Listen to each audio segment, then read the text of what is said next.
अस्सलाम वालेकुम दोस्तों, पंजाबी ड्रामे जी नई अपडेट में तव्हां सभिनी प्यारी प्यारनि खे दिल वारनि खे सिंधी भाउरनि खे ख़ुशि आमदीद। अॼु रिव्यू कंदासीं mega soap serial Punjabi.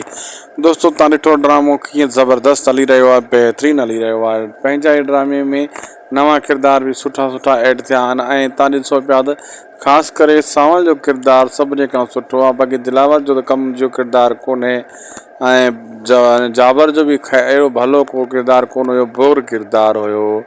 Akbar Khan जो भी सुठो किरदारु आहे, माशाअल्लाह। मंसूर खान जो भी सुठो किरदारु आहे।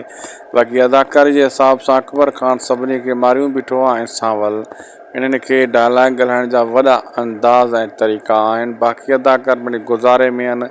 हैदर त वीचारो असांखे बि पोइना हुआ।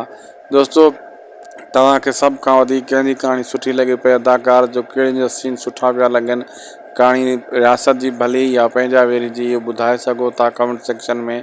पंहिंजी क़ीमती राय खां असांखे ज़रूरु आगाह करे सघो था।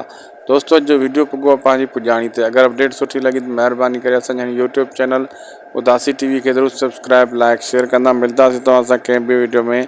मौला तव्हां ख़ुशि रखे। अल्लाह हाफ़िज़।